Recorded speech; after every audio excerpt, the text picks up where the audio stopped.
Kumar Chattopadhyay of Indian Chamber of Commerce.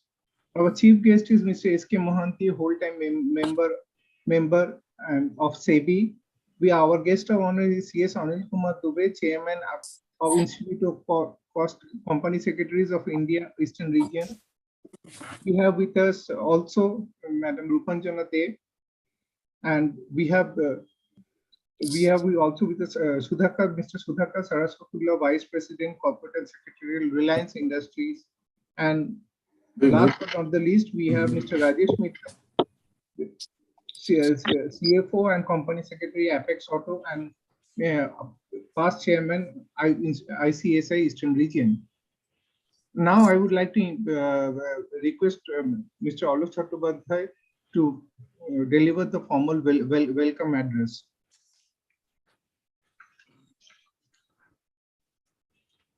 Good afternoon. It is my privilege to welcome Mr. S.K. Mohanty, whole-time Director, SEBI, Chief Guest of the program, C.S. Anil Kumar Dubey, Chairman, ICSI, Eastern Region, Guest of Honor of the program, FCS Rupanjana De, Practicing Company Secretary and Independent Director in many organizations, C.S. Sudhakar Saraswatullah, Vice President, Corporate and Secretarial, Reliance Industries Limited, C.S. Rajesh Mittal, Company Secretary and CFO, Apex Auto Limited, and ladies and gentlemen, to this very engaging and enriching session on promoters to professionals to justify corporate governance, management reforms from the control of promoters to professional to justify corporate governance,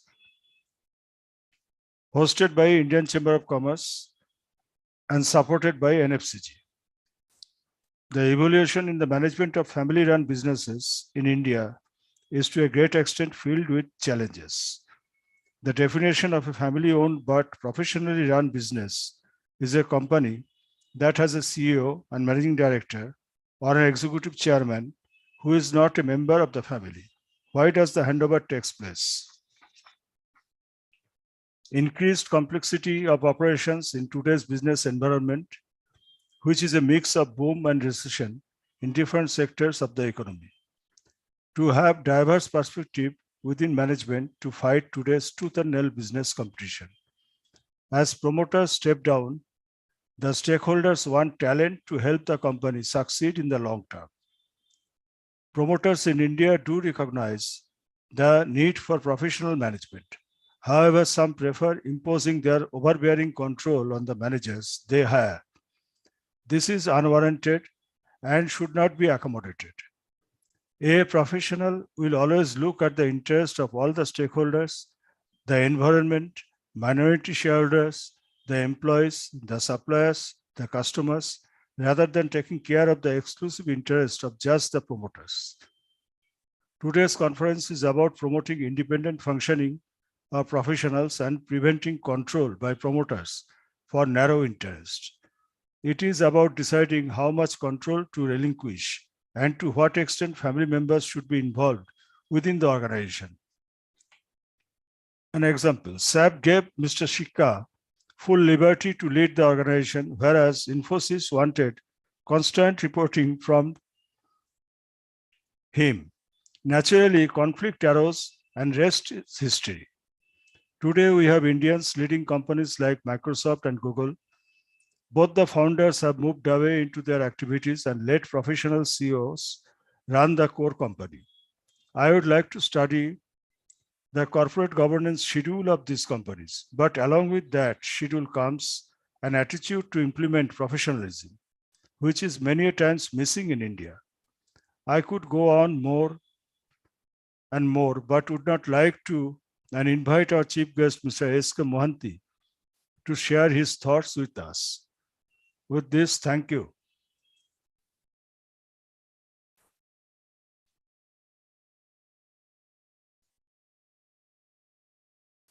Thank you, Mr. Chattopadhyay. Now, we request Mr. Mohanty to deliver, our chief guest, to deliver his speech. Mr. Mohanty, please. Thank you. Very good afternoon to all of you. I'm thankful to ICC and NFCG to have given me this opportunity today to share my views from a regulatory perspective on the concept of the transition, the shift that is being contemplated from promoters to professionals. Not exactly professional, promoter to the controlling shareholders. That is something that is a new concept on which SEBI is right now engaged with. So before I talk or share my views on this as far as the regulator is concerned, I just want to say that this concept is in the very, very inception stage. It is a very nascent stage. Barely anything has been done on this concept to concretize it or giving any regulatory shape to it. And this concept has nothing to do with family succession or somebody, promoter's son inheriting the role of promoter, or somebody is taking over the shoes of his father or any other elder generation who is having control over the company.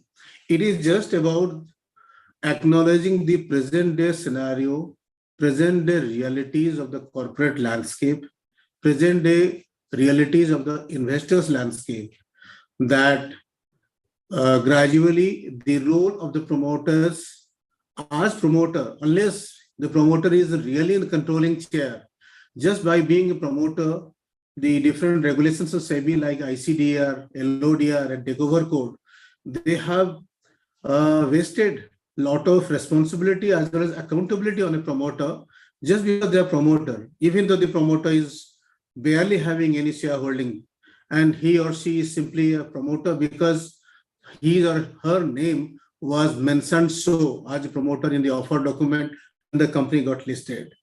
So therefore, this scenario is changing over the years, especially recent over the last few years. The concept of promoter, of course, an age-old concept in the Indian context, because families used to set up a business. They used to bring land, labor, and capital and manufacturing facilities, and the brand name of the family and the name of the family was automatically getting associated with the company. And the promoters used to hold a lot of respect, power, and also they used to wield a lot of control over the business activities. And that was giving a lot of support and assurance also to the banks to lend loan. In fact, the concept of promoter was very much in prevalence and use in the banking industry over the last 30, 40 years, because the banks, they think who's the promoter before they try to process any big project loan. Because the concept of promoter was giving them a lot of assurance that, okay, these are the promoters, they have got an impeccable record. So promoter, they were giving a lot of satisfaction to them, and their due diligence was almost overwhelmingly getting completed if they are satisfied with the promoter and the reputation status of the promoter. So similarly, Companies Act also, a promoter was the person who was named in the prospectus to be a promoter, or an annual return to be a promoter, or a person who was having control, or in accordance with whose advice the board is accustomed to act. And ICDR also has adopted similar concept of definition of promoter. In takeover code also, we have similar provisions for disclosing promoter shareholding, because exchanges also, whenever there is a default or any problem with any listed company in the matter of avoidance to securities law, if there is some punishment needs to be given, then the exchanges are also satisfied by freezing the shareholding of the promoter. So the promoter concept was serving the entire ecosystem of Indian economy. It was going on well, and promoter, irrespective of the fact whether how much share the promoter has, the concept of promoter was giving some kind of a sense of responsibility, accountability, and transparency in the minds of the regulator. So promoter concept was going on well. But what has happened over the last few years, the focus has really been shifted, gradually is being shifted from the promoter to the people who are really at the helm of the affairs. You can see today's the mushrooming, the so many, hundreds of IPOs that are being happening. More and more listings are happening by companies with no distinctly identifiable promoters. Moreover, among the existing listed companies also, there are so many very large listed companies with no identifiable promoters or very low promoter control, wherein management, board of directors are responsible for day-to-day management of the companies. You can take the example of L&T or SGFC Limited, ICICI Bank, so many other companies where no identifiable promoters, then the shareholding is very widely dispersed. On the other hand, what has happened over the last few years, the emergence of private equity investors and institutional investors who nurture a company during the unlisted phase and they stick to their shareholding. And also, not only that, they also more or less control the affairs of this company when it was unlisted and take it to the listed space. Even after listing this PE funds and the institutional shareholders, they stick to their large shareholding, and some of them also have controlling power. They have the privileges of nominating their representative on the board of the companies. So the focus of control, informally or formally, has been shifting. And at the same time, you find, because of the existence of the promoters concept, these people who are really wielding the real practical control, they are having no obligations in terms of the SEBI regulations as normally a promoter should have. At the same time, there are promoters who are barely having any shareholding, but they are also their hands are tightened and they are fastened with a lot of liabilities and obligations and duties and responsibility to discharge under SEBI, ICDR and LODR regulations, because they are promoter, they have set up the company once upon a time. The Indian industry has really been maturing and has matured a lot. And now a number of businesses, including the new age and technology companies, you'll see they are really non-family owned and do not have a distinctly identifiable promoter group. You will see the engineers, some technocrats, some IITians, couple of young boys starting company in 8 years ago, and now they are coming for listing. They barely have any shareholding, maximum 5, 6, 7% after going through 5, 6 rounds of fundraising. They barely have any shareholding of their own, but they know the idea, they have conceptually the idea based on which the startup has started. The technology company is functioning well, but at the same time, the PE funds and all the institutional shareholders, they have really taken over the control over the company. But we are not able to perceive those companies who are really actually holding the power, the controlling power. But we're trying to figure out who's the promoter so that we can hold him responsible under the existing law. Under these circumstances, we have also noticed, because a lot of promoters are having barely any shares after about 1 or 2 decades after launching or setting up the company, by way of either mortgaging or leasing their shares which have been invoked, or they have sold the shares. There are also a lot of acquisition merger taking place in this corporate sphere. So we are also witnessing a lot of claims, petitions, applications being made to the stock exchanges for reclassification of those promoters. They don't want to continue as promoters. I think in 2021, we have seen more than 90 applications for declassifying them as promoters or reclassifying them as non-promoters. So promoters don't wish to continue as promoter because they find that they're barely having a shareholding, nothing to do with the company. If anything goes wrong, they are the one they are going to be held responsible. In most of the global jurisdictions also, the primary focus is on the person in control and not the promoter per se. Promoter concept is an Indian concept. So once an entity is listed, the person who has set up the business becomes less and less important than the person who is in control. And the management of the company is overseen by the board of directors. So gradual focus is shifting from the promoters to the professionally run management and the board of directors. You must be seeing that in most of the regulations, we have put much emphasis on the role of independent directors. We want independent directors to be their dominant voice in the board and also in the major committees like risk management committee, audit committee, NRCs, and other committees.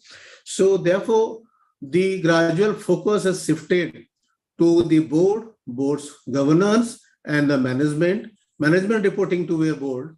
And this kind of checks and balances and also division of power, this system has gradually been built into the regulatory architecture of listed companies.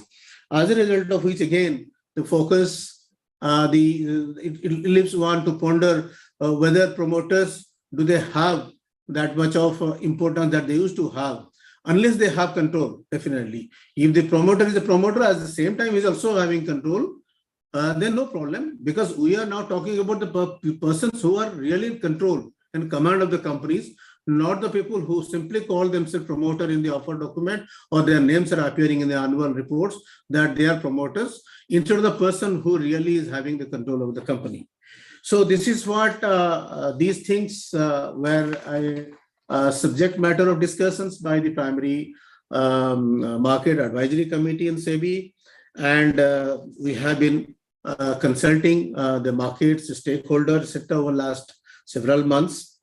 And you would also note that the total in value terms, market capitalization value terms, the shareholding of the promoters, which of top 500 listed companies it is seen, which was around 58% in 2009. Now it has come down to barely, I think, less than 50%, 48% or something in 2018. I think by now it must have gone down. Whereas at the same time, in 2009, the shareholding by the institutional shareholders like PE funds, etc., which was roughly around 29% of these 500 top listed companies, it has already increased to more than about 35 to 40%.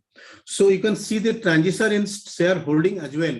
Promoters may be setting up a company after some time, they are also exiting for maybe venturing into a new business or whatever, leaving the control in the hands of the institutional shareholder who are having their nominated representatives on the board. And as a result, what is happening, the shareholders, directors and the independent directors, they are the one, they are really governing, they are the citadel of governance of the company, and the management, which is a professional management, they are reporting to the board.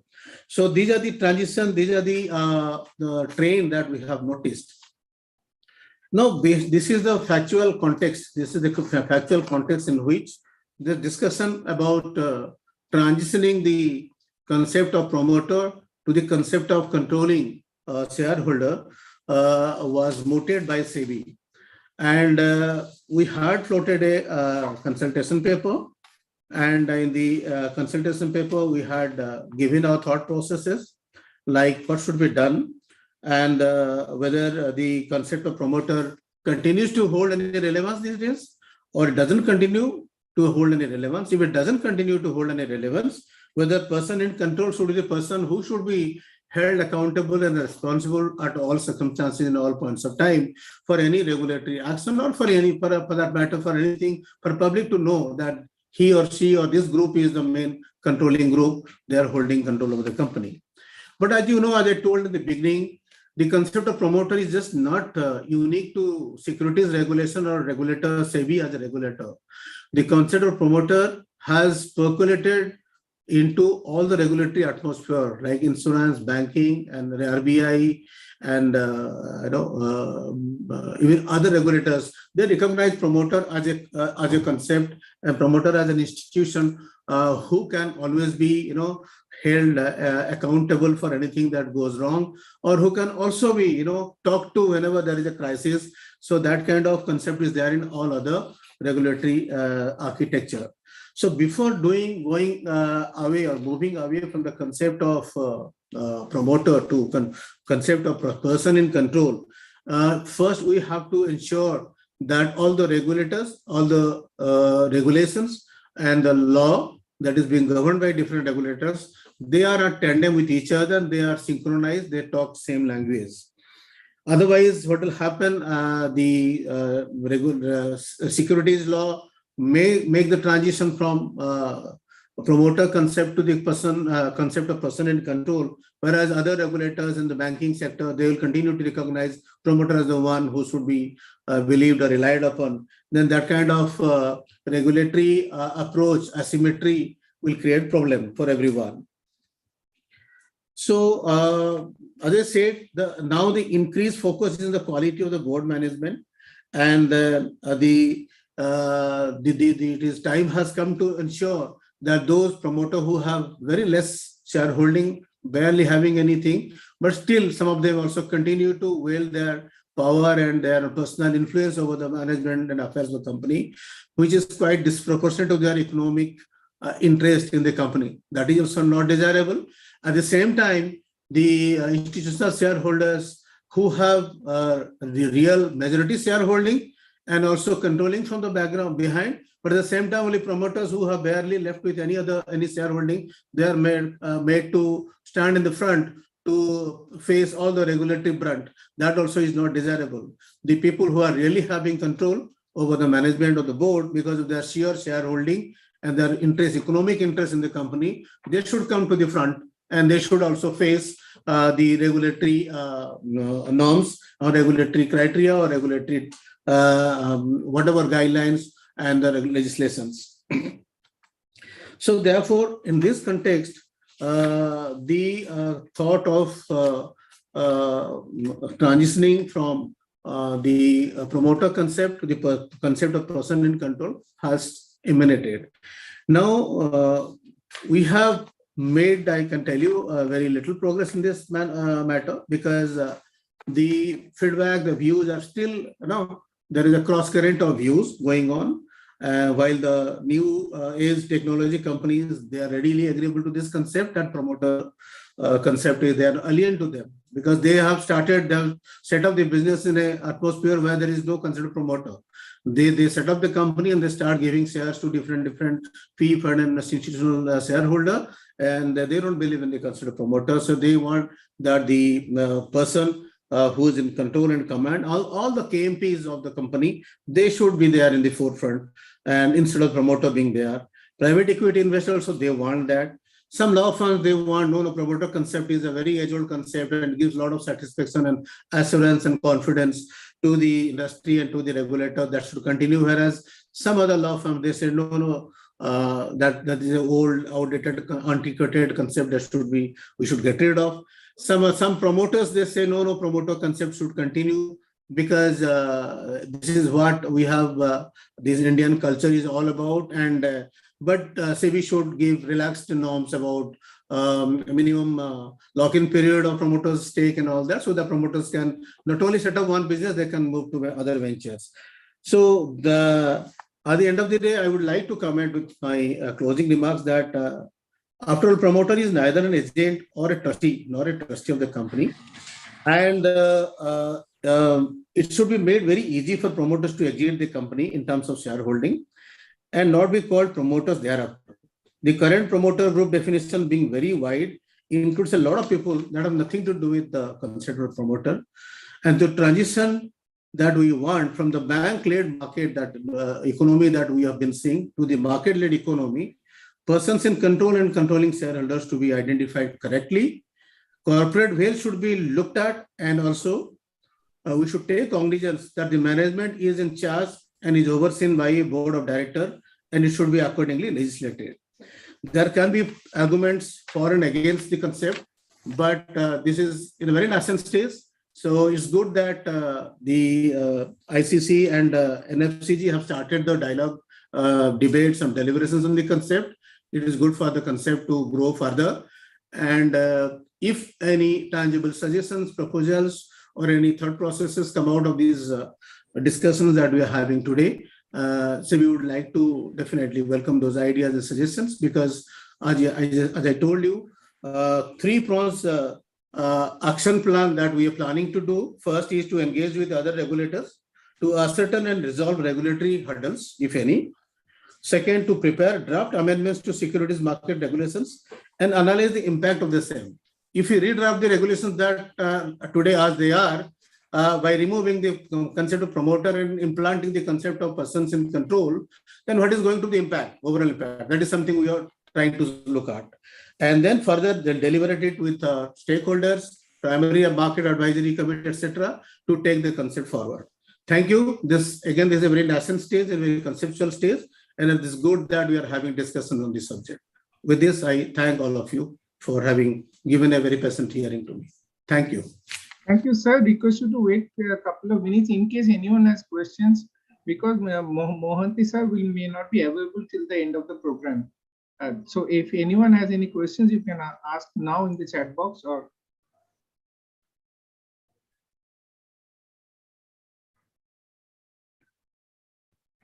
or if you cannot ask any questions now and you can ask later, we will send to Mohanty sir by email.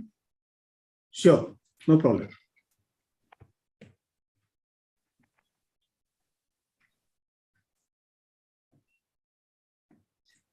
So if there are no questions at this moment, then we would request CS Anil Kumar Dubey to deliver his speech. He is our guest of honor and the chairman of Institute of Company Secretaries of India Eastern Region.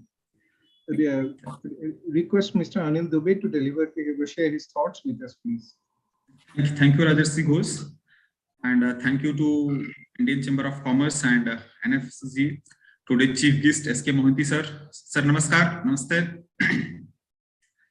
And valued colleague Chattopadhyay sir, my friends from the fraternity, Rajesh Mittalji, immediate past chairman, EIRC ICSI, Sudhakar sir, Rupanjana ma'am, namaste, and all the dignitaries present here.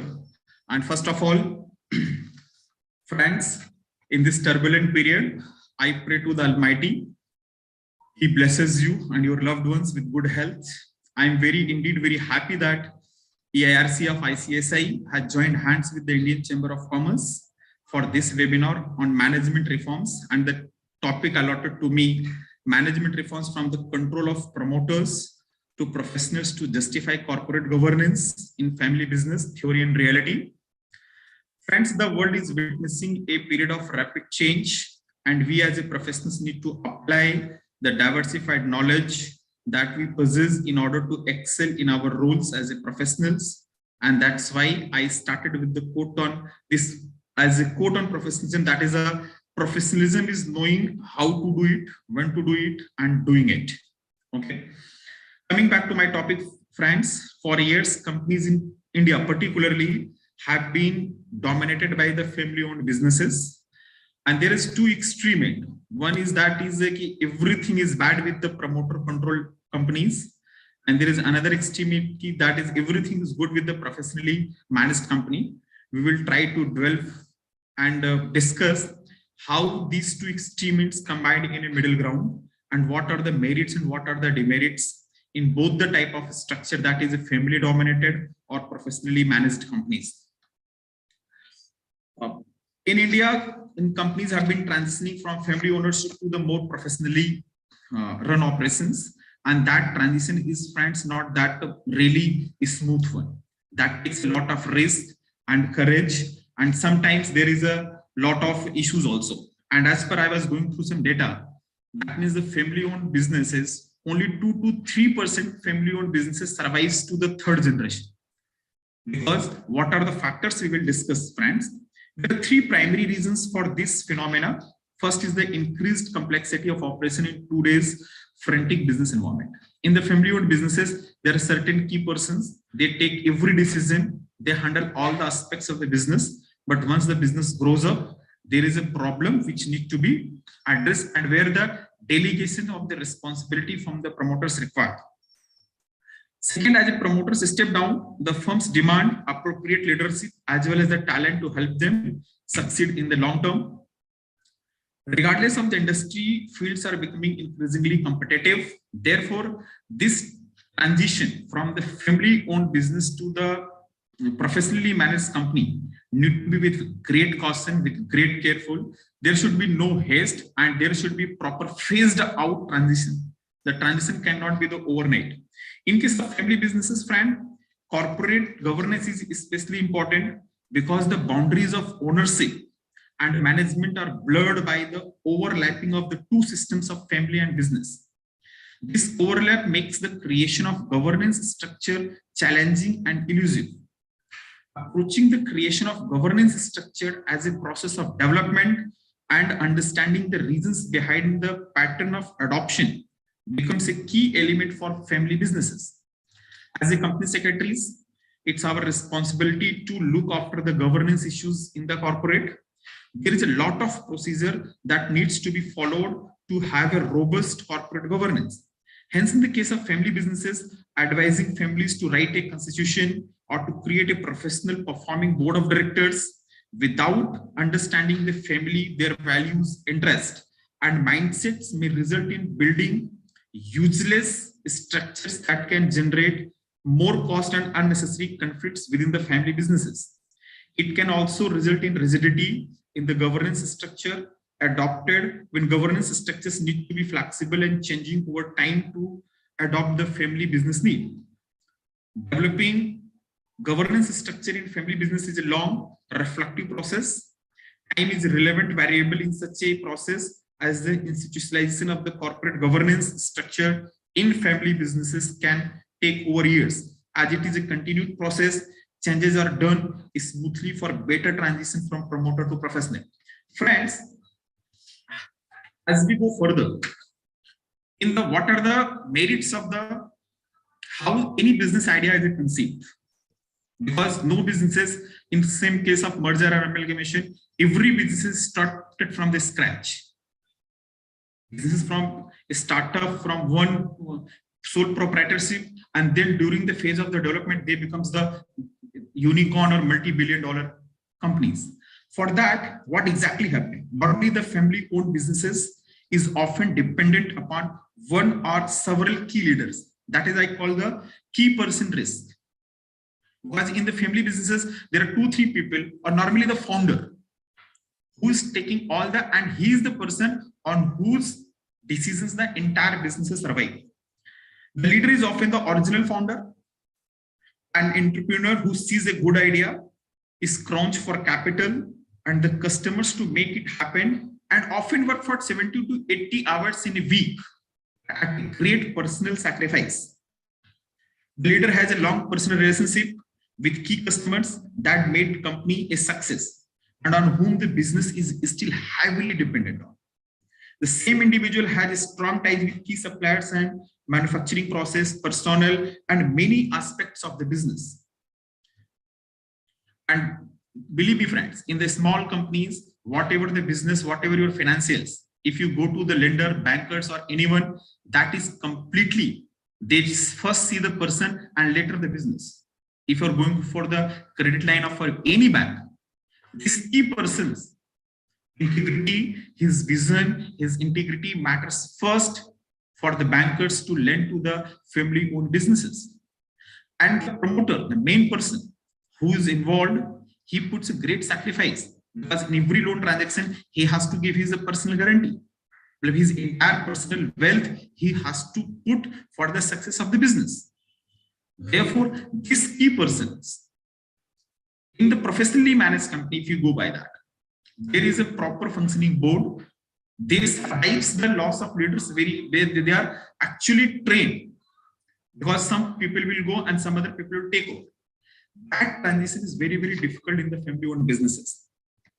At the time, the business may become heavily dependent on this one individual, even though the business has reached the limits of the ability of a sole person to effectively manage it, although business is now years away from its risky days as a startup. Substantial key person risk remain. Imagine what would happen if the things went south.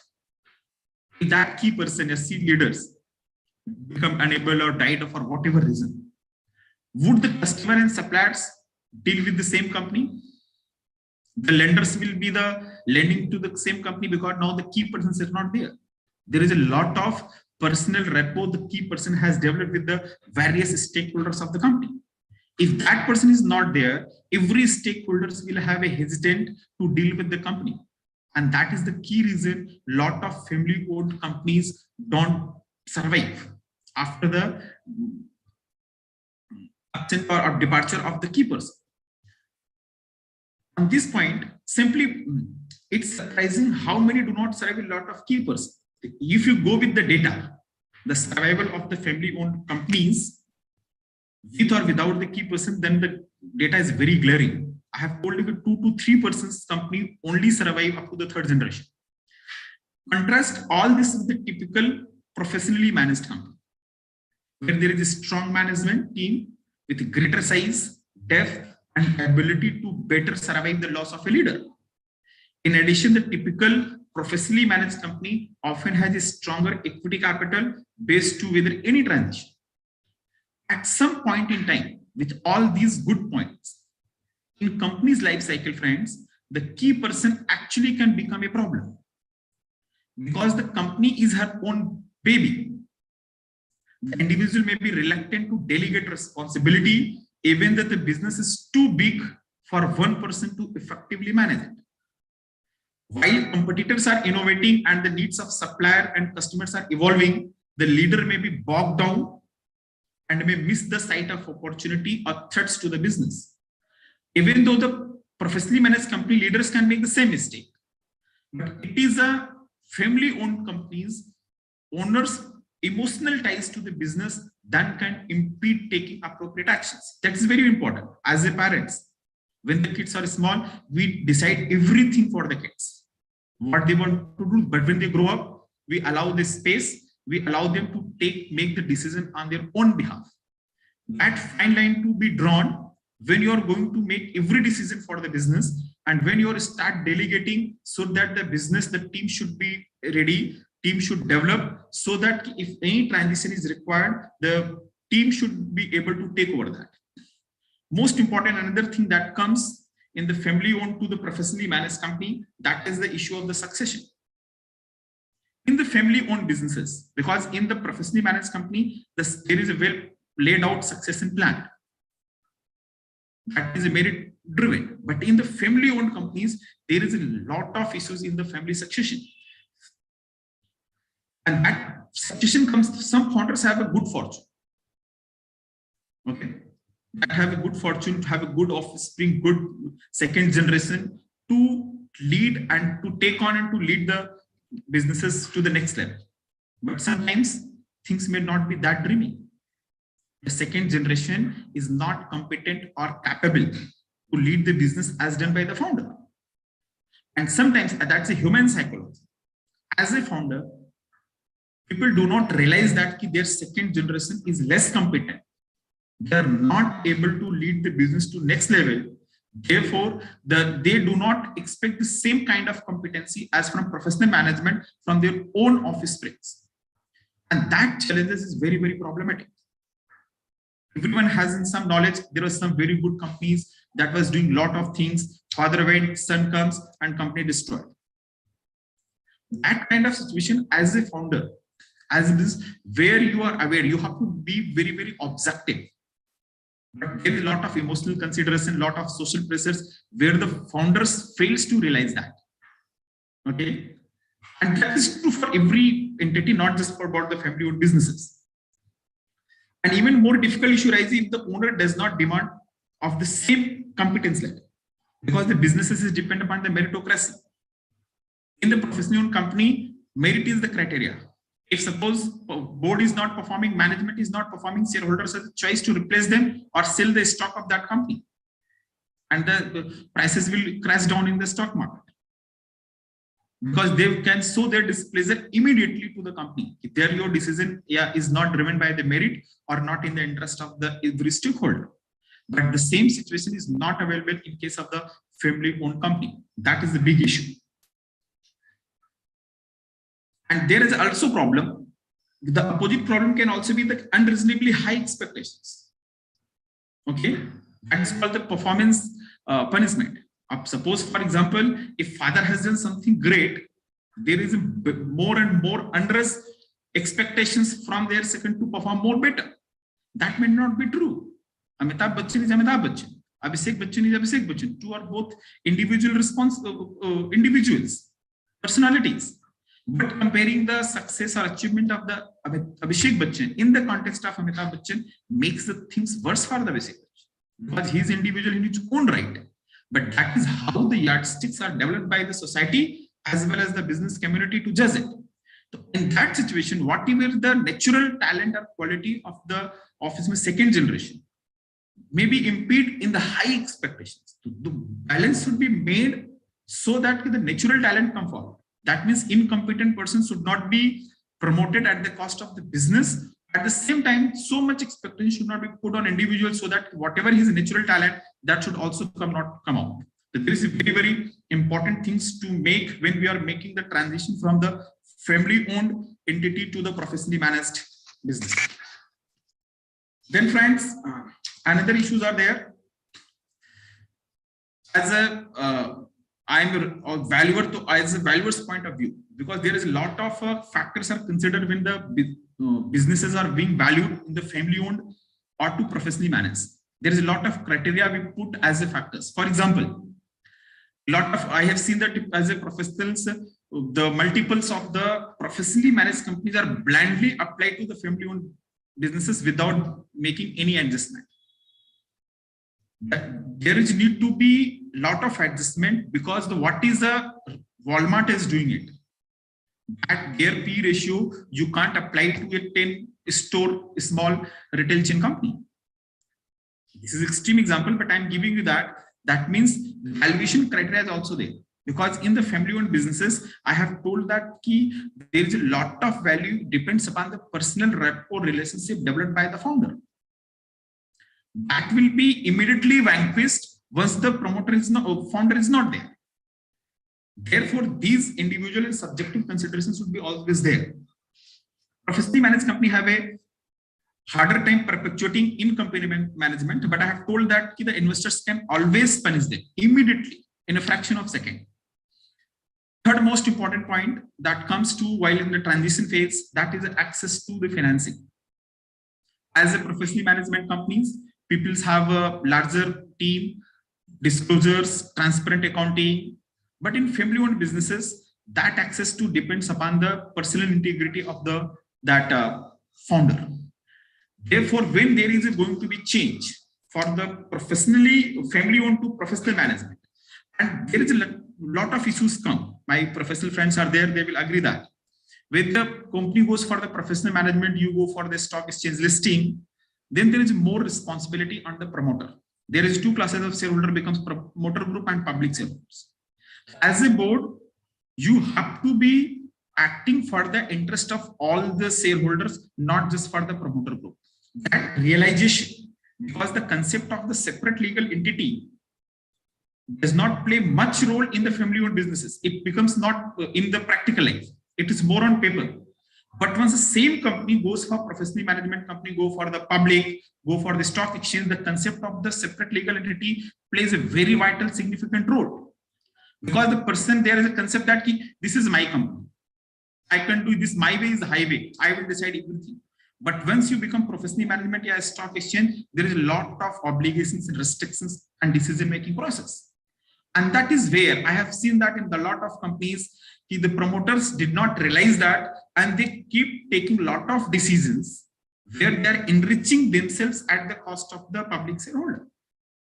Get a lot of related party transactions, diversion of the funds, and that role as a professionals, we have to be very, very careful, because the yardstick of judging the decisions, it should be the interest of all the shareholders or the companies, not just the promoter shareholders. That realization on the part of promoter is very, very important. I have seen that a lot of people go to listed, but that realization comes later on.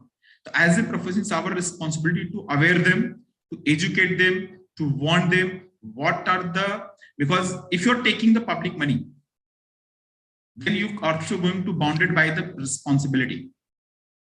Things can't be that you have taken the public money and you will run the company as your whims and fancies. That can't be the true case.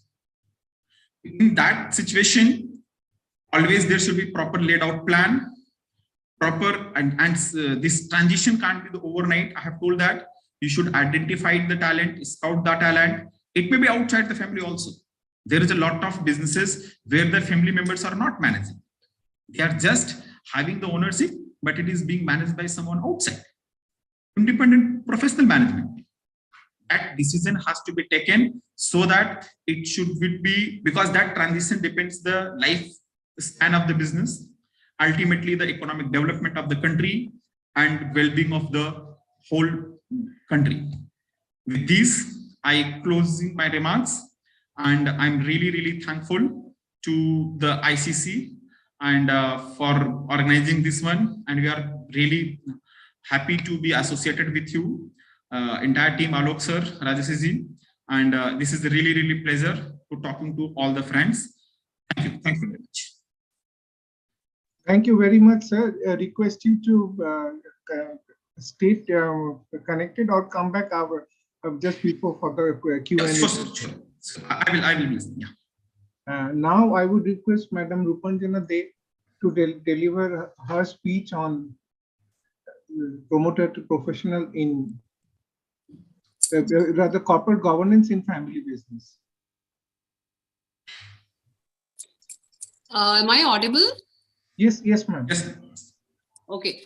So first of all, a very good afternoon to all the participants. Very good afternoon to the chief guest, Mr. S.K. Mohanty, whole-time director, whole-time member of SEBI, and the guest of honor, CS Anil Kumar Dubey, chairman of the current chairman of EIRC of ICSI, and my fellow panelists, Mr. C.S. Sudhakar Saraswatula, who is the Vice President and Corporate Secretary of Reliance Industries Limited, and C.S. Rajesh Mittal, Council Member of EIRC of ICSI, and the persons, the representatives from ICC, Mr. Alok Chattopadhyay and Mr. Rajarshi Ghosh. So thank you once again to ICC for inviting me to deliberate on this topic.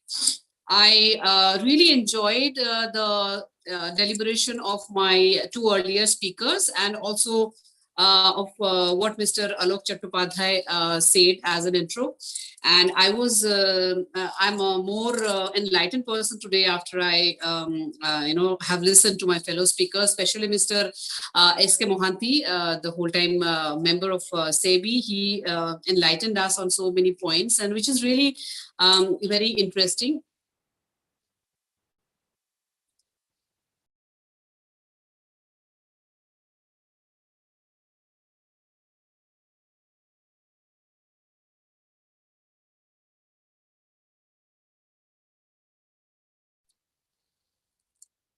Hello, am I audible? Yes, yes, yes. Yeah, okay, I think there was some connection error.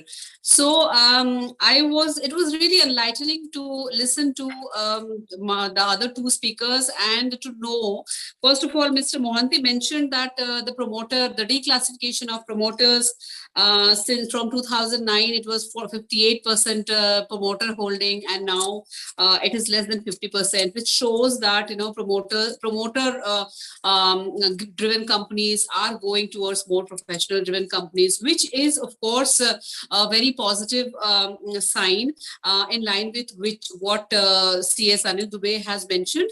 And but I have been given, something to talk about the other side of the coin, because my topic is corporate governance in family business. So basically, I cannot start with an assumption that family businesses cannot incorporate corporate governance. So after, the glaring statistics that we have seen in the first two speakers, which is very true, and I completely agree with them, especially, also the obligations that listing brings to promoter driven companies, and the fact that they become more compliant and all that, corporate governance in those companies improve and all that. So these are facts. These are, as a matter of fact, we all know, and these are the way it should be. But then family business, the way we are talking today, it somehow, to me, it seems that we are seeing family businesses in a negative light, which I would like to differ from. My discussion will be from the point of view of family businesses and the positive things that family businesses can bring.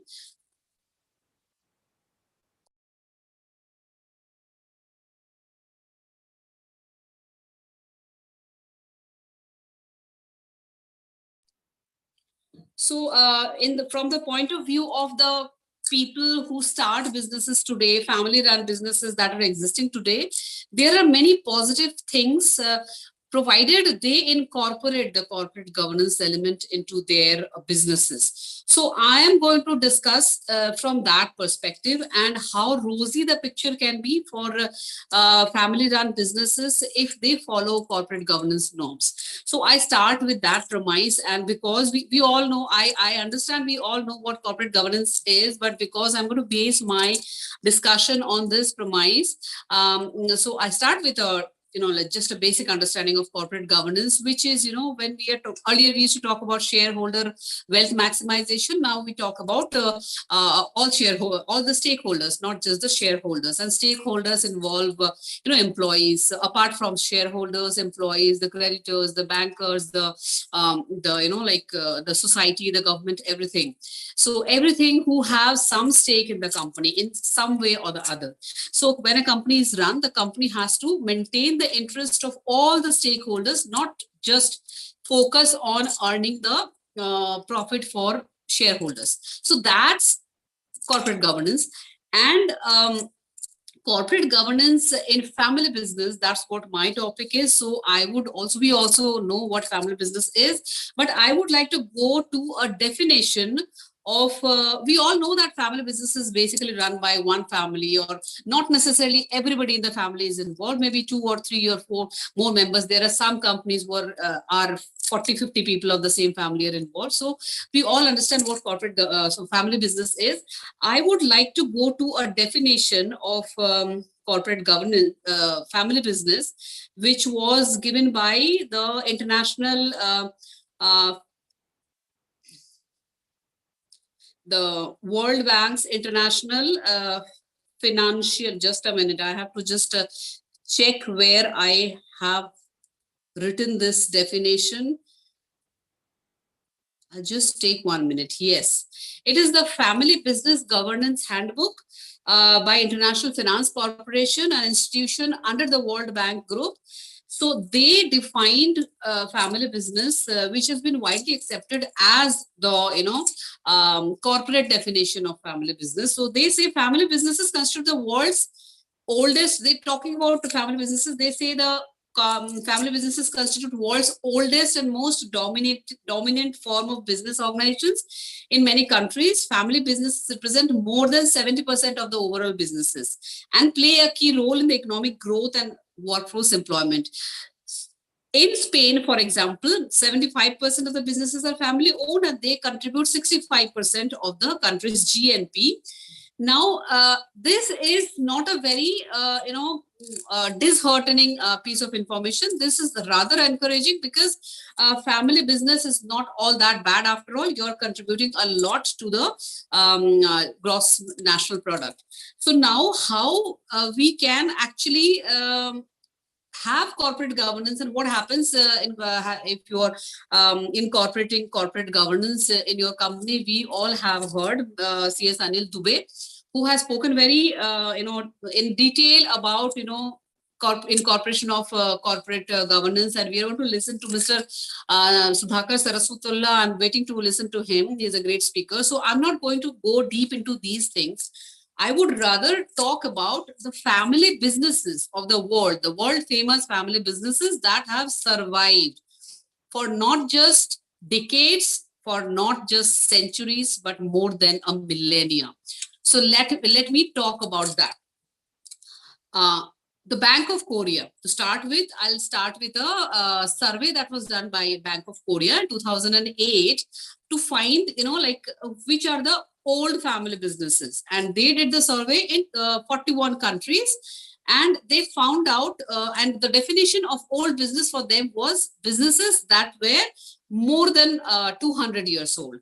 So 200-year-old business, as you can imagine, in India, we have very few 200-year-old businesses. So that is actually a very, a great achievement for a company to, survive for 2 centuries.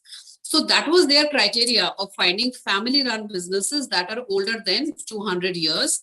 And the estimate, their result that they had was more than 5,500 companies around the world which are more than 200 years old.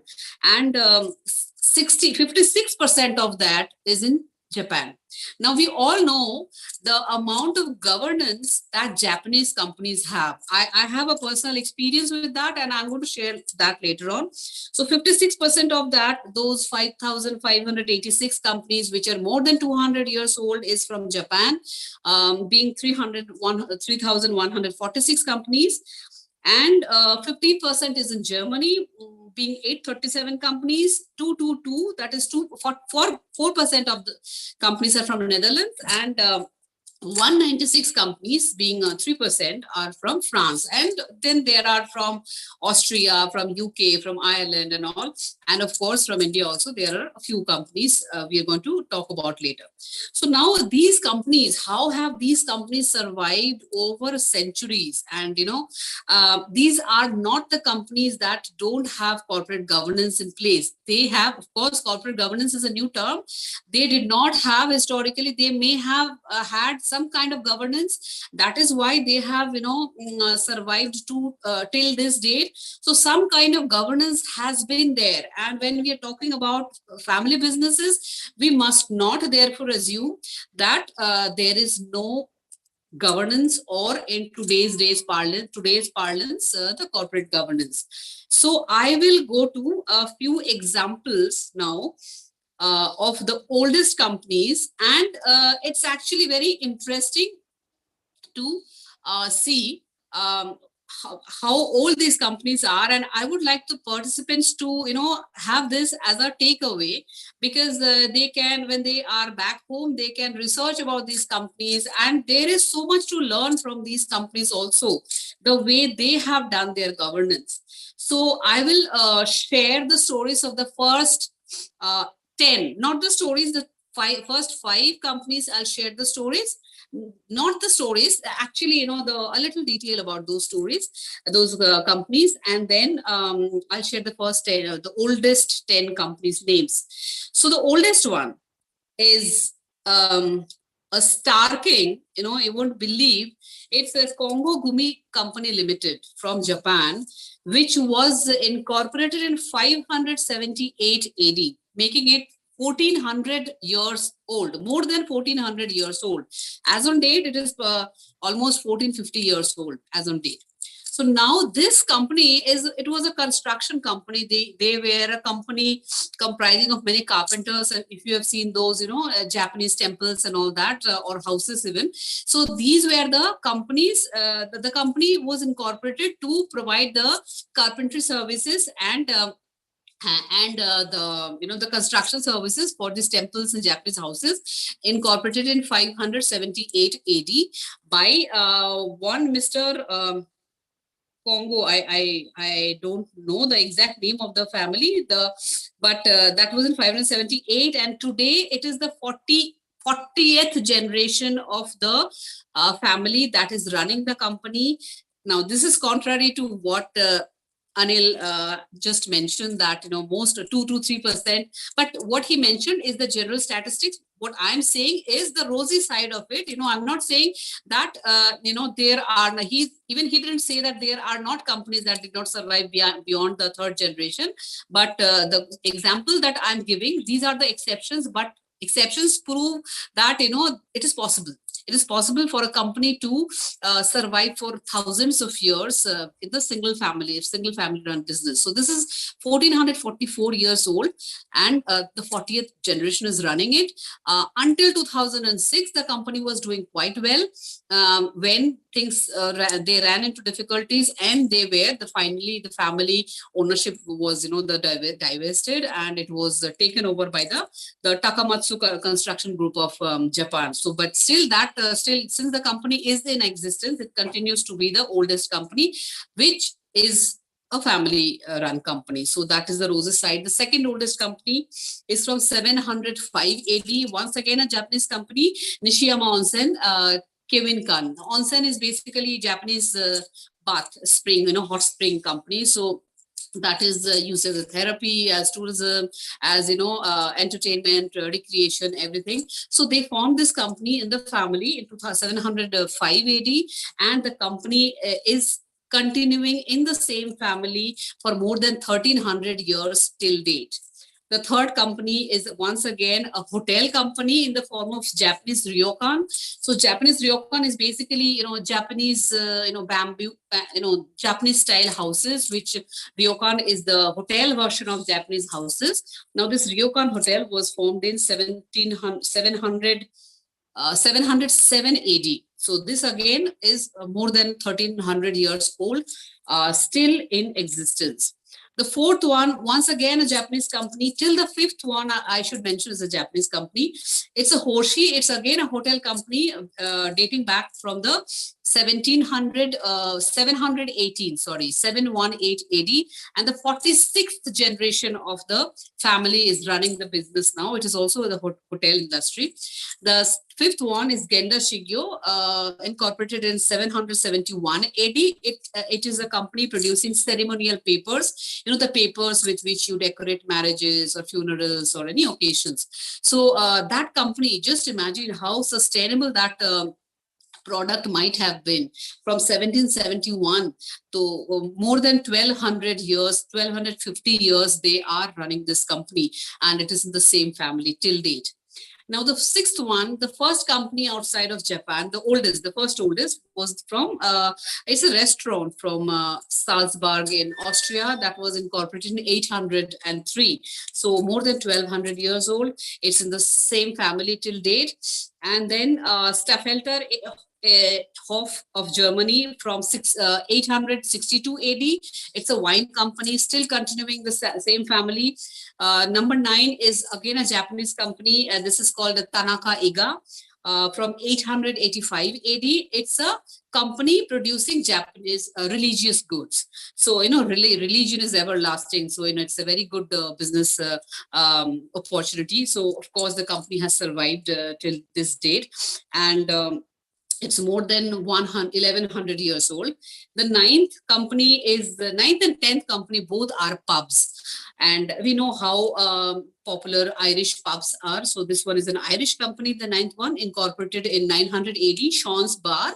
And the 10th one is the Bingley Arms, another pub, UK-based pub, incorporated in 953. So all these 10 companies, the oldest 10 companies of the world, are basically more than 1000 years old, and they are continuing in the same family, except for the first company which I mentioned, which only in 2016 went out of the family and was taken over by a construction group in the country, which is Takamatsu Construction Group. But the company is very much still in existence, making it the oldest company in existence in the world. Now, in contrast to this, we know that in India also we have many old companies, family-run companies, which are still in existence. I'm not talking about the companies which are very old, but which have never been family-run. So I'm talking only about the family-run companies. The oldest family-run companies in India is not company, these are the groups, is a Wadia group from 1736. So it's almost 300 years old, and the founder was Mr. Lavji Nusirwanji Wadia. We know that how well Wadia Group is doing. Then we have our own Calcutta-based RPG Group, which was incorporated in 1820 by Mr. Ramdatt Goenka, and we know how well the company is doing. It's more than 200 years old. And then we have the Aditya Birla Group, incorporated in 1857 by Shiv Narayan Birla. So these are the Indian companies which are very old, 200 or at least more than 150 years old. The Wadia Group is almost 300 years old. So these companies, we know how well these three group of companies in India, at least, because we are not so much aware about the corporate governance in the world, in the rest of the countries of the world, but we know about India, and we have been discussing about India. So we know how these companies have maintained their corporate governance so well, all these three groups of companies that I have mentioned. So definitely, if it is a family-run group business, that does not make it obstacle towards having a great corporate governance and exemplary corporate governance. Corporate governance is something that you can actually incorporate in your company, and the family business is not averse to corporate governance. That's what I wanted to mention. Now, I mentioned the companies which are the oldest. So when I mentioned oldest, I don't necessarily understand that how well the companies are doing. So now I'm going to talk about 15 largest family-run businesses of the world. Now, this is going to be very interesting because there are so many names in this list that we all know about, and we know how profitable, how big companies these are. These are international, conglomerates, and they are all family businesses. You'll be surprised to know. So don't be, if you are a person who is in a family business or who is a professional working in a family business, there is nothing wrong in being in a family business, whether as a promoter or as a professional working in a family business. You can always incorporate corporate governance even in family businesses. So I start with the biggest name, Walmart. Walmart is a family-run company. Number 2, Cargill Incorporated is a family-run business. Ford Motor Company is a family business. BMW cars, we all know BMW cars. We all know Volkswagen. Both are family-run companies. We all know Aldi. Aldi is a family-run group. Then we have Dell Technologies, laptops. So we have, that's a family-run group. And our own, the pride of India, ArcelorMittal is a family-run business. Reliance Industries, we are going to listen to Mr. Saraswatullah in a few minutes from now. That is also a family-run business, which has made, taken the name of India worldwide as a corporate, the corporate hub of great business. So Reliance Industries, Tata Group, of course, Aditya Birla Group. Now, IKEA Group, I think many of us know about IKEA. It's the family furniture and all family solutions group. That is a company from Sweden. That is also a family-run group. Then Nike is a family-run group. L'Oreal is a family-run group. Last but not the least, LG is a family-run group. Now, this list is not in any order, it's just a list of 15. There are hundreds of, in fact, I was just looking at a group of 750 world famous, very big corporates that are family run businesses actually. And there are many such names like that. So, but then, in a seminar, like in this webinar like this, I cannot name 750 companies. So I just picked up 15 based on, the names that we often use, the companies we often refer to. So these are the companies that are family run. So, it gives a kind of motivation to those people who are into family businesses, those professionals who are working in family businesses, those who are going for the startuppers, or those with a knack for entrepreneurship. So having family business is not a bad thing to do. And at the same time, the family businesses that are existing today doesn't mean that the company is not going to sustain or survive for a long time. The only thing is that, corporate governance has to be implanted in that family business in such a manner that it can, it can sustain and they can go on together, hand in hand, family business and corporate governance hand in hand. So it will incorporate both the family values, the bonding, the love and the culture, and as well as the corporate culture, the corporate governance, the stakeholder priority and everything. So these can go hand in hand. There cannot be, to see at family businesses from myopic perspective, we feel that in family businesses it is difficult to implement, incorporate the elements of corporate governance because there are family, they want to have, the promoters want to have a foothold on everything, they want to have a control over everything, they want things to do happen their way and all. But then I'm a director in a few companies which are family run companies, which are listed companies, which have listed them. And as we have already heard that listed companies have so much of compliance requirements, I'm sure we are going to hear more about this from Mr. Saraswatullah. And So once the promoters have the right intention, they incorporate they gives corporate governance the supreme priority, the priority it deserves in running a business in a present day. Because the promoters, if they have this foresightedness, they want their company to sustain for hundreds of years, be another Tata Group or be another State Bank of India or be another Reliance group or RPG group, whatever. So they will definitely be open to incorporating those elements of corporate governance in their companies.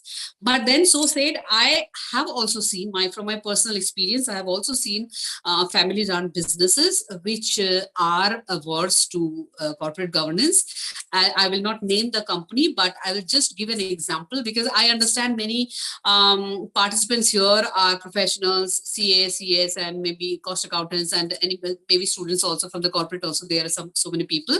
So I would just like to share this. The first company, some 7-8 years back, when I was approached for independent women directorship for a company which is a listed company. It's a family run company, a very old company, a very, very, very famous company, and a pride of Calcutta, I must say.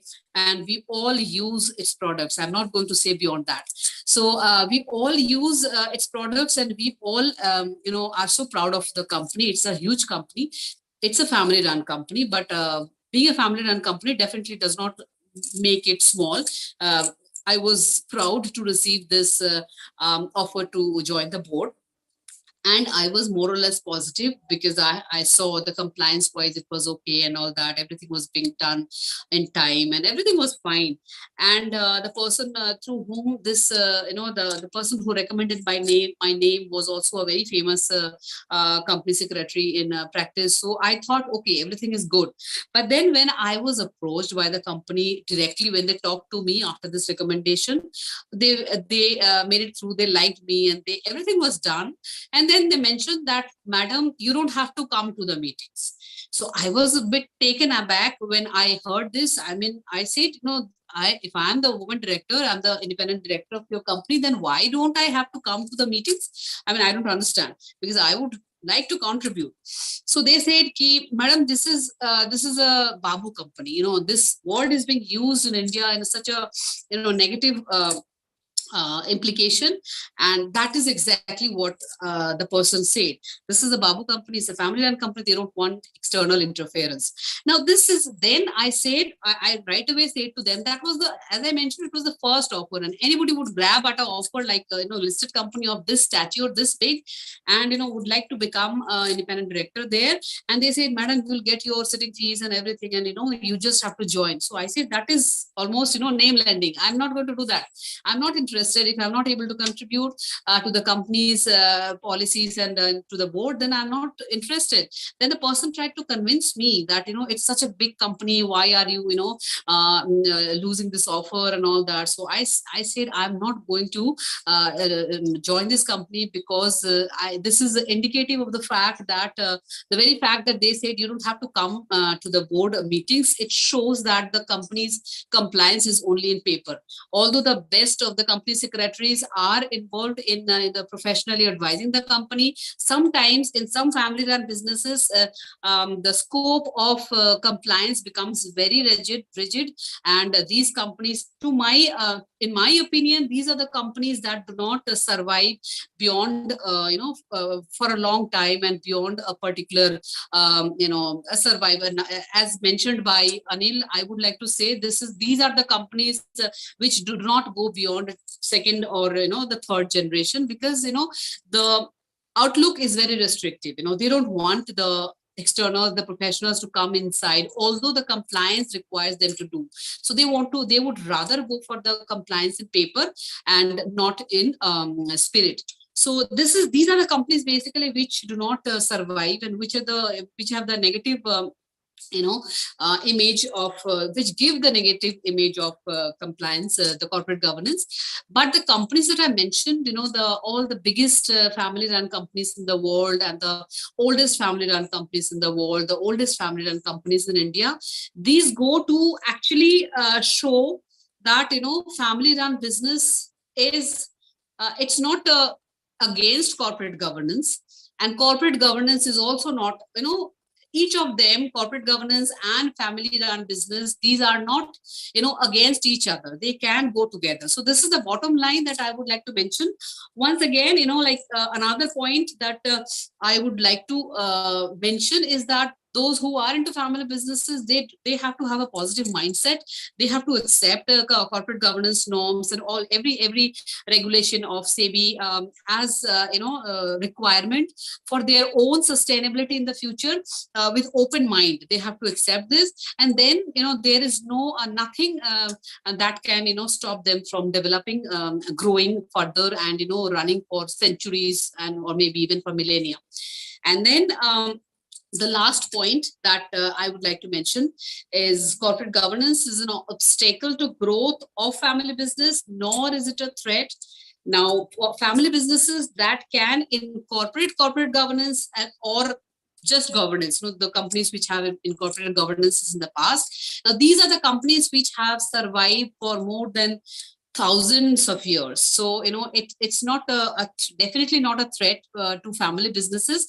Family businesses should have that open-mindedness to accept corporate governance, and many family-run businesses have that open-mindedness. I'm in the board of a few family-run businesses who give the supreme importance to professionals. The promoters are there, 2-3 members of the family, they sit on the board, but when a professional director or independent director is speaking, they keep quiet and they give the utmost respect to the independent directors, and they are open to the contribution of the independent directors and their advices, incorporating their advices in the company. So these are the companies which are, although they are family-run businesses, they are going to survive to many generations. So this is what all that I had to say. I'm looking forward to the other speakers. Thank you very much for giving me this opportunity to speak. This has been one of my favorite topics. I was at one point of time, I was writing an article on family-run businesses in India. So when I got this particular topic, I really liked it. So thank you very much. I wish all of you the best. Thank you very much, ma'am. Now I would like to request Mr. Sudhakar Saraswatullah to deliver his thoughts on corporate governance in Indian and for foreign large corporates. Thank you very much, Mr. Rajesh Ghosh. At the outset, my sincere thanks and gratitude to ICC for giving me this opportunity to share some of my thoughts on the given topic. And good evening, participants, and thanks very much, Mr. Alok Chattopadhyay and Mr. Rajesh Ghosh. After about, I think, 1.5 years, again, I got an opportunity from ICC to meet all of you. At the same point of time, thanks, Anil, my sincere, what's called as congratulations to Anil for taking up the chairman AIRC for the year 2022. Great to, after a long time, I saw Rupanjana here on this forum, and I interacted that what the kind of information what she has given about certain business families which are there for centuries. In fact, it is very fascinating. I must spend some time to go into detail of all these companies. And at the same point of time, before I take up my topic, one or two things I would like to say. At one point of time, corporate governance was a kind of a buzzword, especially in early 90s, when the Indian economy got converged with the global economy. Around that time, the Cadbury Committee report was released. And because we got converged with the global economy, and we have also shown a lot of interest as far as that Cadbury Committee report. And in fact, several people thought that Cadbury is the guru, Sir Edwin Cadbury is the guru of corporate governance. But I always say that no, we have great corporate governance lessons from our Indian scriptures. And according to me, Chanukya is the greatest corporate governance guru the world has. Yes. So over a period of time, it so happened that corporate governance, from a buzzword, it has converged into a holy word now. In the board meetings earlier, when the directors used to meet, they used to talk before the meeting commenced. They used to talk about politics and weather. Whereas these days, the moment they come to the boardroom, they look for the CFO and the company secretary and they say, okay, by all compliances are going on time or not.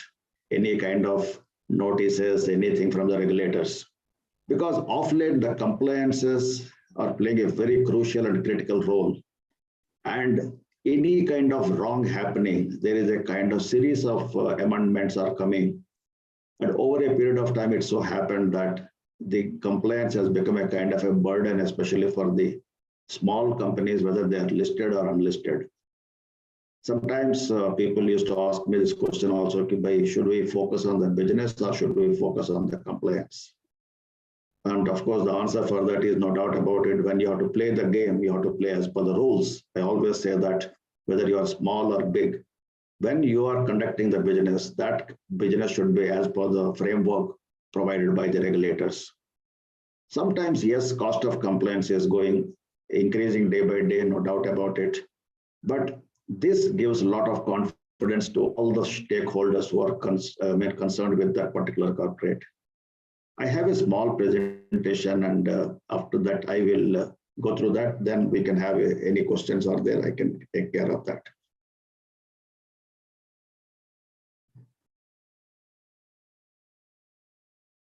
Okay. I'm sure you are all able to see the presentation. Yes, sir. Thank you. Thank you very much. So let me put a disclaimer that whatever the views I'm expressing here, these are my personal views. Nothing belongs to the organization in which I am employed. First of all, let me say that what is corporate governance? There is no universal definition. There is no unique structure. Compliance with laws is not corporate governance. Corporate governance cannot be legislated. These are the 4 statements I want to give it at the beginning itself, because we talk so much about corporate governance. There is absolutely no definition at all. There are n number of definitions. You can find it on the internet. Every institute, every government, every country has their own definition of corporate governance. Institute of Chartered Accountants has given, Institute of Company Secretaries has given, cost accountants has given, like that, n number of definitions are there. Similarly, there is no unique structure for the corporate governance also, depending upon the size of your company, whether it is a family-based company or a professional-based company, listed company, unlisted company. Whatever the dynamics of your business, whatever the nuances of your business is there, you have to have your own corporate governance structure. And as I was mentioning, that merely complying with the law is not corporate governance. It has to go beyond that. And as I was mentioning, that corporate governance cannot be legislated, because corporate governance, sometimes it is only a perception. Whether it is governed, the corporate governance is there, good governance is there or not. It is, of course, compliance might be there, but still governance may not be there. In the recent past, we have the 2 big iconic companies have some kind of corporate governance issues. And if you see that these 2 companies, as far as the compliances are concerned, impeccable compliances are there.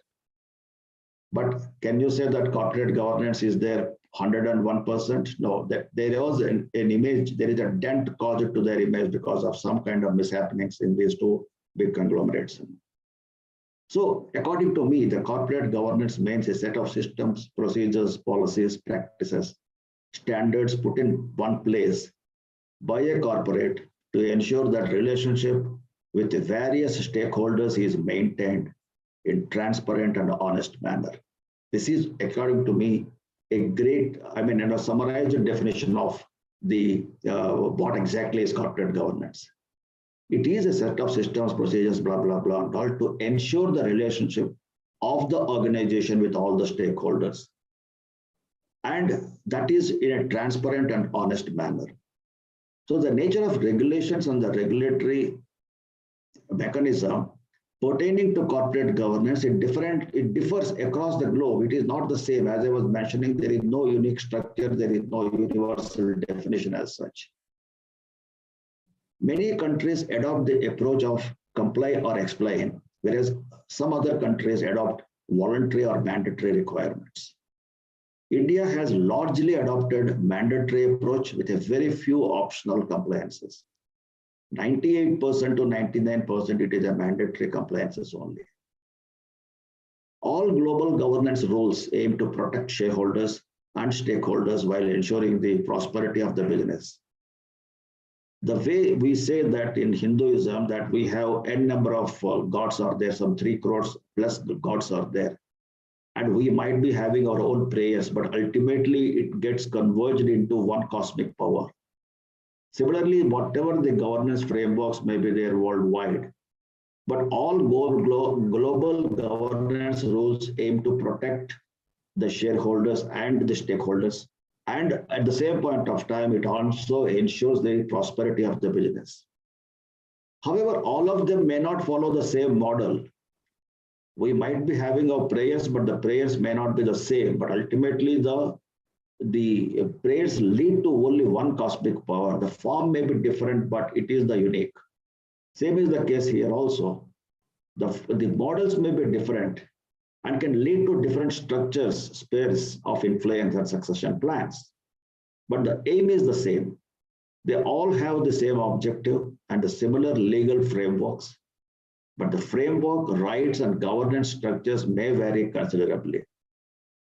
Central focus of corporate governance is the structure of corporate boards and committees. Everything pertaining to corporate governance goes around the corporate boards and its committees and how they supervise or how they govern the management.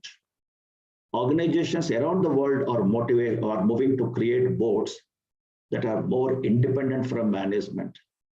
This is a major shift which has to take place rather, because boards and the management to a large extent are going together. But what the corporate governance says is by that management is different, governance is different from management. And the role of the board is not to manage, but to govern. And the role of the management has to manage. And when you are governing, the board has to supervise the management and has to make the management accountable and responsible. So one must realize that governance is critical to not only for the success of a company, but may also have far wider implications for the success of economy of a nation also. So when we talk about corporate governance, it is not only confined to the corporates only. The ultimate objective is the success of economy of the nation also. So it affects the development and functioning of capital markets. Considering the geographical and cultural differences, behavioral patterns, and the business models, one thing is very clear that we may not have one governance structure fitting for all. Now, whenever the scandals takes place, the corporate governance come out of the shelf. Earlier it used to happen, but these days the scandals are taking place rampantly and the governance amendments also is taking place rampantly. In fact, earlier what used to happen is once in a while when I'm going for any conference, my children used to ask me, okay, Papa, what is the topic you are taking up today? When I say about corporate governance, immediately they used to ask me, any scandals taken place? So many of the times corporate governance regulations as well as the regulatory mechanism is a result of some major scams and scandals. Enron bankruptcy accompanied by other corporate scandals and the resulting regulatory response, it has caused a sea change in the attention given to the corporate governance. The confidence of the entire American corporate structure was eroded by the catastrophic failures of Enron, WorldCom, and other major companies. That resulted into Sarbanes-Oxley Act 2002 and the listing requirement changes adopted by the major US stock exchanges. And SOX, when it was introduced, it was so stringent, the American companies got suffocated. While drafting the Companies Act 2013, we too have our own set of scandals took place around that time. Satyam, Sahara, and Sharada. I always on the lighter side, I call them as Satyam, Shivam, Sundaram. In fact, when the Companies Act 2013 was getting drafted, these major 3 scams which have taken place in Indian corporate arena, these have given the kind of stringency which has been brought into Companies Act 2013. When it was legislated and been enforced from 1st April 2014, I used to say that this is the most draconian act after FERA 1974. Over a period of time, this act got diluted with 4 amendments after that: Companies Amendment Act 2015, 17, 19, and 20, and series of amendment of the rules. Now, to some extent, we got a sigh of relief, as far as the stringency is concerned. Let us see that the corporate governance principles in 1 or 2 countries, how they are vis-a-vis the Indian this thing. In case of Australian Securities Exchange, is the principal security exchange for listed equities in Australia. The companies listed in the Australian Stock Exchange must comply with the listing rules issued by the stock exchanges. And they have established an ASX Corporate Governance Council, and this consists of representatives from business and finance community. This council has given the corporate governance principles and recommendations in the year 2003, which over a period of time got amended and all. And as on date, corporate governance principles and recommendations 2019 are in force. There are 8 central principles and 38 specific recommendations are there. And these principles and recommendations set out the recommended corporate governance practices for the entities listed on the Australian Stock Exchange. The entities may legitimately adopt different governance practices because this council recognizes that every company got their own set of norms, and they may legitimately adopt different governance practices based on the range of factors, including their size, complexity, dynamics, nuances, history, and corporate culture. So for this reason, what it said is that they have not made these principles as well as the recommendations not mandatory. They do not seek to prescribe the governance practices that the listed entity must adopt. But in case, as far as the SEBI listing regulations, if we compare the principles and the recommendations given by this council, our listing regulations more or less cover everything and much beyond what ASX Council has suggested. Which governance practices a listed entity chooses to adopt is fundamentally a matter of board of directors. So the board is charged with the legal responsibility for managing the business with due care, diligence, transparency, accountability, responsibility norms, that it has appropriate governance arrangements in place. If the board of the listed entity considers that the council recommendations are not appropriate, they are entitled not to adopt it. That means they are not mandatory. It is left to the free will of the corporates whether to adopt or not to adopt. But if they are deciding not to adopt those principles and recommendations, they have to explain why they have not adopted the recommendation. If not, why not approach, just like comply or explain approach. That means if they are not adopted, under what circumstances they are not adopted, and what beneficial measures, more than what has been prescribed, they have adopted. That is to be explained in the annual reports of those companies. Now, if we see the corporate governance in UK, the highest standards of corporate governance in the world looks like as if UK has been prescribed. As I was mentioning that the major corporate collapses in the late 80s and early 90s, they led to formation of Cadbury Committee under the chairmanship of Sir Edmund Cadbury, who was considered the guru of corporate governance across the world. The first version of the UK Corporate Governance Code was published in the year 1992. In fact, based on this, CII has come with a model code of conduct for the Indian corporates also around that time. Over the years, the code has been revised and expanded to take into account the increasing demands of UK corporate governance framework. As of now, 2018 UK Corporate Governance Code is in force right from January 1st, 2019 onwards. The Financial Reporting Council is the regulator to regulate the code, and it doesn't set out a rigid set of rules, but it offers flexibility through the application of principles. Again, the same thing, comply or explain approach basis.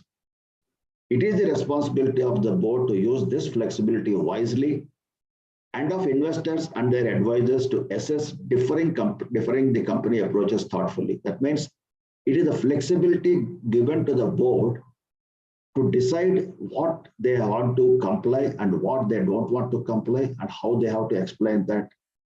At the same point of time, it also is left to the investors and other advisors to assess the company's performance as well as the board's performance. The listing rules require companies to make a statement of how they have applied the principles in a manner that would enable the shareholders to evaluate how the principles have been applied. This is what I was mentioning that. That means in the annual report again, that when you are not complying the code, why the code has not been complied with, that needs to be explained in such a way that the shareholders and other investor or analysis or advisors, analysts, whoever it is, who are all concerned with the company's performance, they should be able to understand the board's perception of non-complying the code.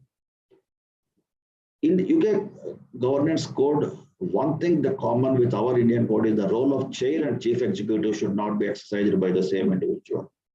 This particular thing which was there, it is there in across some countries also. And of course, no doubt about it, even in our listing regulations also, the role of the chair and the chief executive is to be separated. It was to be done by 1st April 2020, extended by another 2 years. So from 1st April 2022 is going to come into force. But the only problem is that Indian corporate sector is predominantly, it is a promoter-driven companies, rather we may say family-driven companies or owner-driven companies. Whether we like it or not, these promoters and promoter group is nothing but the family behind that. And these are the people who have put in their sweat and toil over a period of time and running these companies, and they are the major stakeholders. Now, what the listing regulation says is that chairman and the CEO role is to be separated and they cannot be related to each other. How far this is correct? There was certain deliberations took place earlier also. Even in Institute of Company Secretaries also had one kind of one seminar organized on this particular topic where I was there. I have my own views about this, but anyway, as of now, it is not that matter because ultimately it is going to be implemented. A chief executive should not become the chair of the same company. This is correct, no doubt about it. Chief executive cannot be chair, but only the issue is that it should not happen just for the heck of it. We should not do this thing. Both the appointment and removal of the company secretary should be a matter of for the whole board. This is a statement which I liked it very much in UK Corporate Governance Code. And I wish that we have this same thing, same provisions as far as the Indian corporates are also there. The appointment and removal of the company secretary should be done by the board. No doubt about it that as on date also a kind of resolutions are being passed. No doubt about it. NRC committee recommends the appointment of KMPs and the KMP, ultimately KMP is appointed by the board. Removal of the KMPs are also done by the board. This is only for the listed companies. When I'm talking about this, I wish this kind of amendment should be there. I'm talking about the unlisted companies. Because when I was going to some statistics where this one committee, in fact, it is the NEFRA committee, when they were actually releasing one concept paper, that point of time I have seen certain statistics and where it has come that 95% of the Indian companies are unlisted companies. They may be closely held companies or the private companies. And out of the 95% also, that less than 1% is closely held public companies and all the remaining are private limited companies. And most of these companies require to appoint company secretaries. And when the private companies are appointing the company secretaries, what kind of corporate governance norms they're complying with, only God knows that. So because there are certain class of companies where you have to have independent directors appointment mandatorily there. So when you are bringing out that kind of concept of corporate governance issues in those companies, maybe this also may be brought in the Companies Act itself, that even for the other than the class of companies also, that means where 203 is not applicable. Otherwise also that appointment of the company secretary and the removal of the company secretary. Rather, let me put it this way, that the reporting of the company secretary should be to the board directly and not to CFO or CEO or something like that. Maybe it is a kind of a big statement, but maybe over a period of time, it may so happen here also. If I see that corporate governance in Singapore, they also have more or less the same kind of approach. Comply or explained, it is not a mandatory approach. The code of corporate governance, which is applicable to listed companies in Singapore, again on comply or explained basis. First, it has come in the year January 1st, 2003. Over a period of time, this also got amended.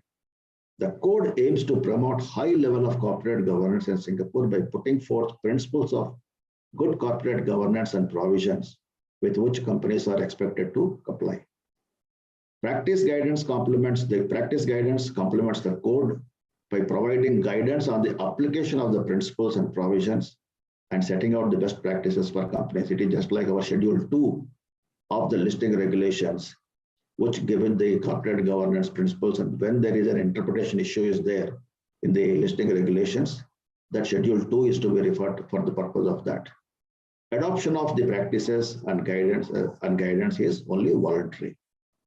The code should not be seen as burdensome, but should help companies by giving clear direction on good board and management practices that will help build investor and shareholder confidence. This is their motto. The emphasis of the code is for companies to provide thoughtful and meaningful explanations around their practices, and for investors to carefully consider these discussions as part of their engagement with the companies. So I like this kind of an approach of all these three countries as they comply and explain basis, if not completely, but over a period of time, even our Indian corporate, even our regulatory framework also may come to some extent, if not 100% of this. Now let us see the corporate governance in the Indian context. As we all know that the corporate governance is regulated in India by two regulators and by two regulations. Companies Act 2013 by the Ministry of Corporate Affairs and SEBI listing regulations by SEBI and stock exchanges. Both have stipulated very stringent compliances and penal provisions. There are certain unique provisions in the Indian context which I could not find it anywhere other than in Indian context. Very wide and comprehensive definition for independent director and the related party as well as related party transactions. In fact, the independent director, sometimes I feel that we all are over obsessed with these two concepts, that is independent director and the related party. Any wrong thing goes anywhere. Immediate thing is that bring some kind of further stringency, either in the definitions or in the compliance provisions of these two Indian independent directors and related parties. The independent directors have to register with the Indian Institute of Corporate Affairs. That registration should be there till whenever he is acting as an independent director, he should be registered, and the registration should be valid. Then only he can become an independent director. Apart from the definition, the huge laundry list of definition which is there in 149.6 and the listing regulations, but still that registration is mandatory. Apart from that thing, the proficiency test is there, and that proficiency test one has to pass. That means only, of course, if he is exempted, then it is a different thing. Otherwise, the proficiency test is very much required. Now, the people who are technical people with a lot of experience, maturity, wisdom, and all those things, if they have to become the independent directors, we are asking them that you have to go through the exam and you have to pass the exam. Acquiring the knowledge and is different, and passing the exam is different.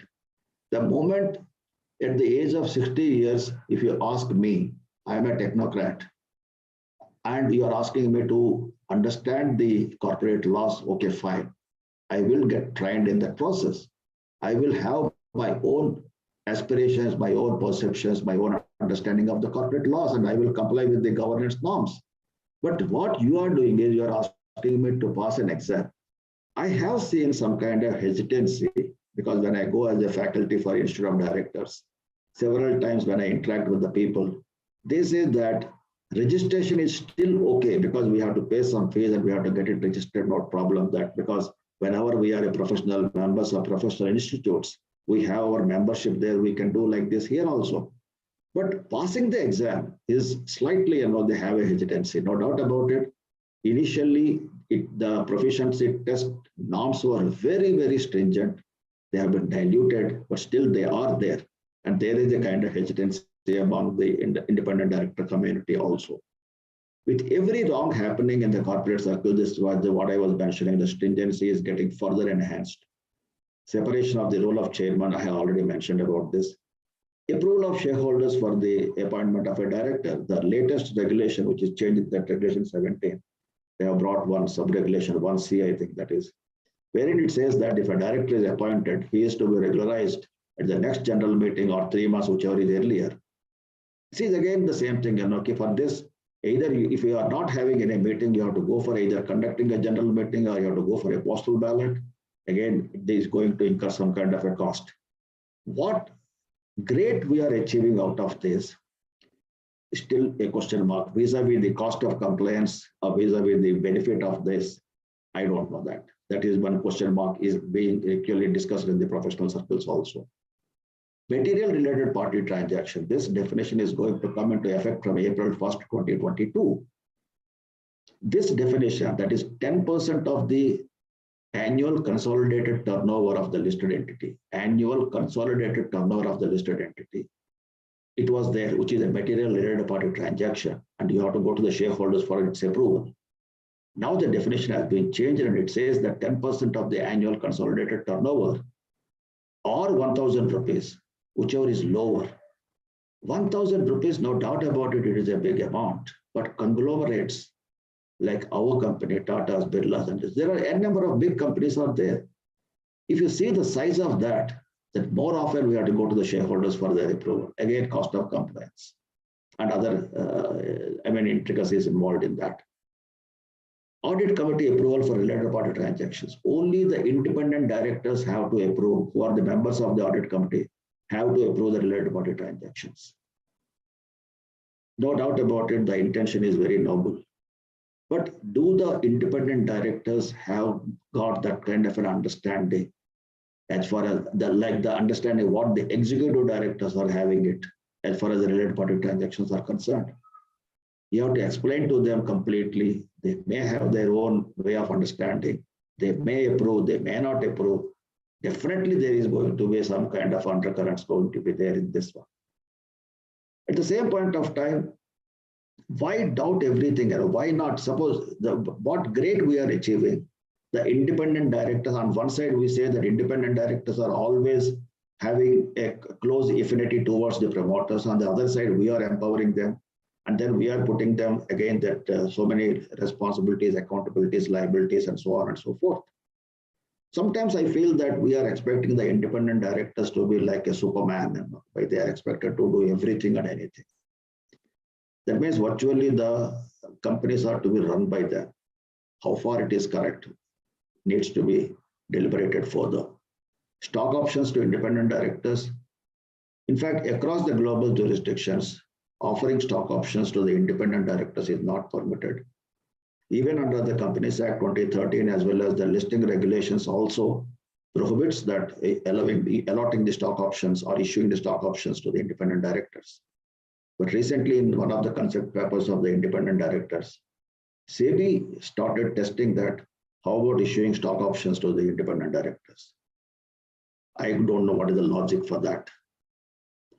My final remarks is that good corporate governance practices, whatever the framework of the regulators in the countries across the globe, and the practices prevailing across the corporates, these practices stem from the culture and values of the organization. The effectiveness of corporate governance system, it cannot merely be legislated by law. By bringing stringency into the law, we are expecting that the impeccable governance norms are going to be there. I don't think it is correct. How far it is correct, I don't know. Law can never be the promulgator of excellence, but it can only provide that too with a wavering zeal for enforcement. Corporate governance has to be in the mindset of the organization and of the board especially. So the mindset of the board should be go around the corporate governance norms. My concluding remarks are, there is a saying in Sanskrit that Dharmo Rakshati Rakshitaha. If you protect Dharma, Dharma will protect you. If I draw an inference from there, I can say that the same with corporate governance. If you take care of corporate governance, the corporate governance will take care of you. Whether the company is a family business or a family-oriented company, promoter-driven company, listed company, unlisted company, whatever the corporates that it is having it. But if the corporate governance is taken care of, it will take care of you. Thank you very much for your patient listening. If any questions are there further, I will take care. Thank you very much once again. Thank you, sir. If any questions are not yet come, I think they will come at the end. Now I would request CS Rajesh Mittal, CFO and Company Secretary, Apex Auto and past Chairman, ICSI Eastern Region, to deliver his remarks on transition from promoter to professional in management, the way ahead. Rajesh, good evening to you. Good evening, sir. Good evening very much. It's my pleasure to share the dice with the stalwarts like Mr. Sudhakar, Mr. Mohanty, people from ICC, Mr. Alok, Mr. Rajsri, and my fellow from Council, Mr. Anil Dubey and Mrs. Rupanjana De. Good evening to you all and all the members who has joined this session. Very good evening. The topic transition from promoter to professional in management. I would like to make it specific to the sector from where I am coming. You have listened very much from Mr. Sudhakar, who is coming from large corporates and has a lot of experience in all these things. So I will just share my views specifically on the MSME segments. Basically, I hope this will go well with your other members who are not large enough. So to start with, if we go back in time till maybe in 90s, India was a closed economy, and then the general perception was that once the economy opens up, it will be taken over by the large multinationals. But instead, the opposite happened. Indian businesses reacted positively to the opening of the economy, and they have restructured themselves, improved themselves, and the capital structures, management, etc., brought in good management skill, and over a period of time, largely they have professionalized and globalized themselves. Unlike other countries, in Indian context, the companies are largely led by the business firms are largely led by family promoters, family owned, and the promoters. Not like in US and others where the professionals are different, but in Indian entrepreneurs tend to stay with the business till their end, and not just with them, but the next generation also comes into the business. So this norm is not very common in the other Western countries and all these things. So the legacy issues are much stronger here than in other countries. But at the same time, Indian promoters also recognize the need for professional managers. India therefore has a situation of both promoters and professional managers running a business and working seamlessly with each other. This is clearly visible in the large corporates like family-owned corporates like Tata's, Birla's, Mittals, Ambani's, and all these things. They have board having family members plus the professionals as well, and they're doing wonders, as we all know.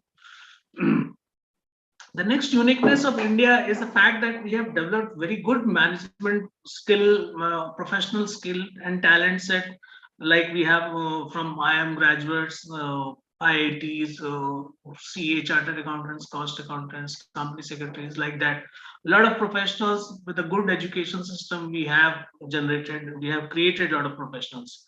So they are also contributing a lot in the Indian business and creating wealth for the nation. We have also seen very increasingly the emergence of entrepreneurialism as management graduates or other professionals with their more experience leave their jobs and joining newer graduates to start their own ventures like startups, greenfield projects, and all these things.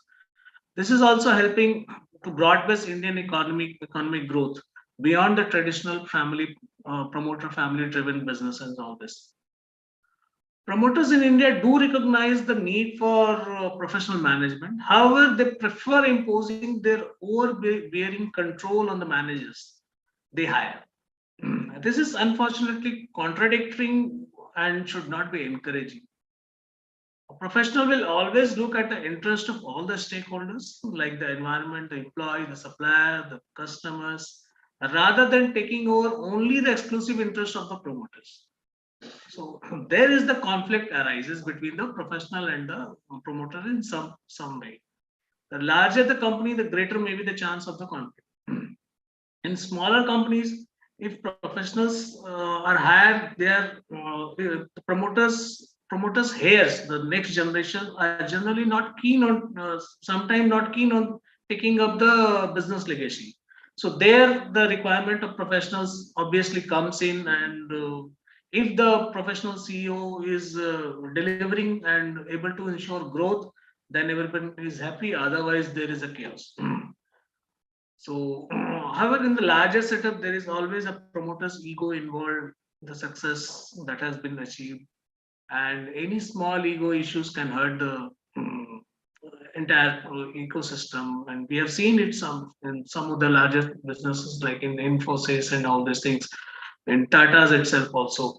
Sometimes it happens, something like that. But the challenges to MSME is to bring in the quality professionals. Because they are not, first of all, sometimes they are not afford to have very good professionals in the smaller businesses, or they still have the mindset not to give the business decisions to the professionals, or to pay according to their performance to the professionals. So that is the challenge we have in the MSME segment, and especially in the medium sector segment. Unfortunately, we have only right now we have the definition of MSME medium sector up to 250 crore turnover. Before that, 1 year back, it was only very low numbers, 10 crore worth of investment in plant and machinery only. So even if 200 crore, but 250 crore and above straight away goes as a large sector. Whereas in large sector there is no limit.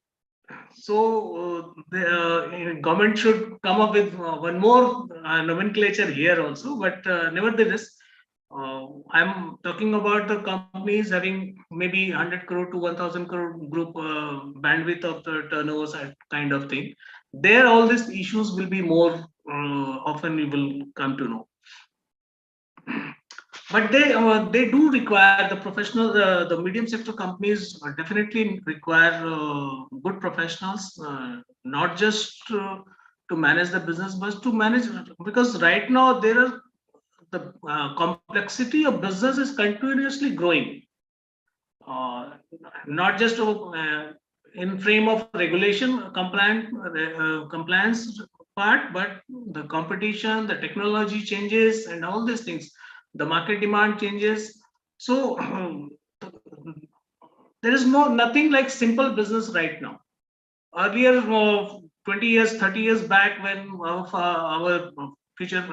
past generation used to do business, say some trading business, they're doing wonders and all these things. But right now, even the trading business also has a lot of complexity. So there you need definitely need professionals like Mr. Sudhakar is saying, whether we do business or we do compliance only. So there is always a dilemma. So therefore, I think that this topic is very much relevant here. That we do need professional as well as promoters, both in case of medium sector enterprises.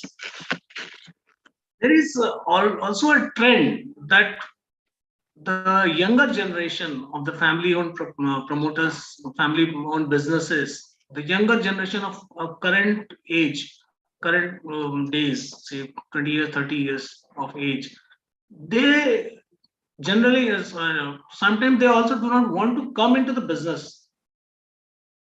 So there also there is a gap of the management decision who will take the management. They want to explore their they've already got the financial stability through their father's income and all these things, but they do not want to come to the business. They want to explore their own choices, their wishes and all these things. So there also a gap comes in the running of the business and the management of the business, and therefore a need for professional also. So this is also a unique problem for the MSME thing. Either they have a choice to exit from the business or sell it off somewhere else, or to go to the professionals. And then if you hire a professional, then you have to be the promoters also has to be a little bit professional in dealing with them also. Okay. So but having said all these things, the need of professional and all these things, the one thing very important that we must understand, that promoters are also the entrepreneur of the business. They are the ones who are taking all the risk of the business. The professionals are not taking any risk in terms of financial risk or the business risk, etc.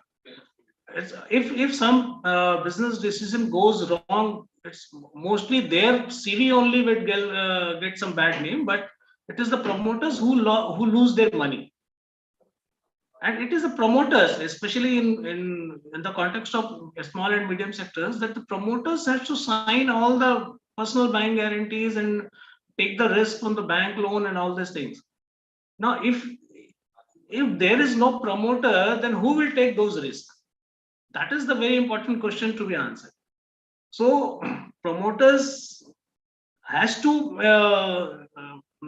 therefore the promoters control their final say on the businesses, and that is understandable in terms of in the context of medium sector and small sector enterprises. Therefore, I think that in the business scenario of in India, where the family-owned businesses are there, it's not wrong that family-owned business, because they are the ones who is taking the entrepreneurship, they're taking the risk.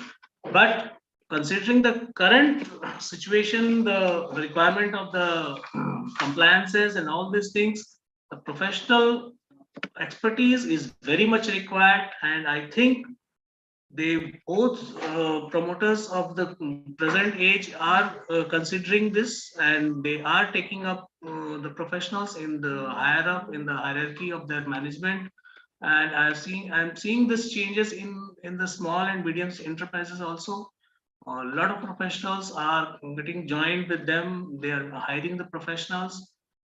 May not be in the boardroom as of now, for the small and business, small enterprises and the medium enterprises, because this in this family-owned business, like Madam has said, they generally do not want to divulge all the secrets, all the business informations to the outsiders. But slowly, they are going up all these things. They are taking advices from the professional managers, technical persons, and all these things. And when I'm taking referring professionals, I'm not just asking only management professionals. I'm I'm referring to the all types of professionals, whether they are technocrats, engineers, or anything. So,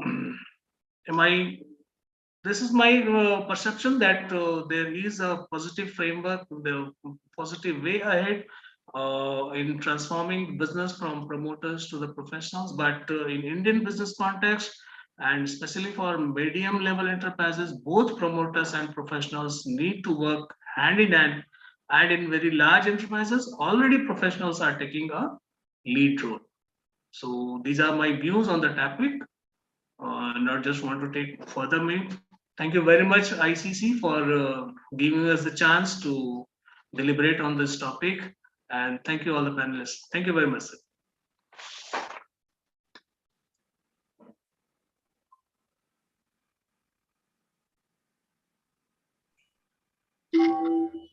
Thank you, sir. Thank you very much. Now, we would like to know if there are any questions.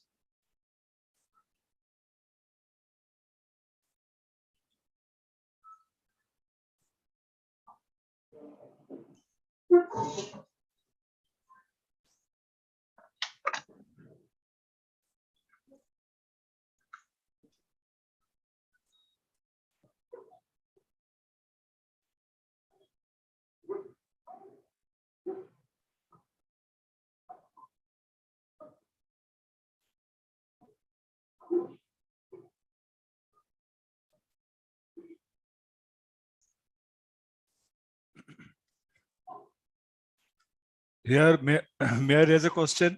And particularly my question is aimed to Mr. Sudhakar, because I have heard him speaking on earlier occasions also, and he has a very good way of narrating the whole concept of corporate governance from the field of our mythological side. Because today also he has touched that subject, that unless the soul is clear, the hands cannot perform in a transparent manner. So how far this goes into management concept also? And what is the reality in this? So in fact, let me say, whether it is board or the management, only the role changes. Otherwise, the concept remains the same as far as the performance is concerned, whether I am governing or I am managing it. The rules of the game is the same for us. Responsibilities may be different, accountabilities may be different.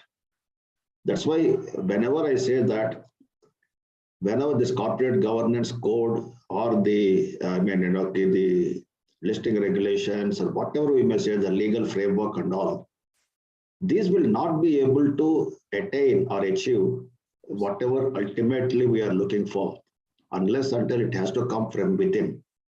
That's why I always say that we have to cultivate a compliance culture in the organization. Several times whenever I address the company secretaries, I also say that whether you are in practice or you are in service, let us try to create the compliance culture in the organizations. At the same point of time, whenever I address the initiative directors, the budding directors, the future directors, I always tell them one thing: treat your company secretary as your philosopher, your guide.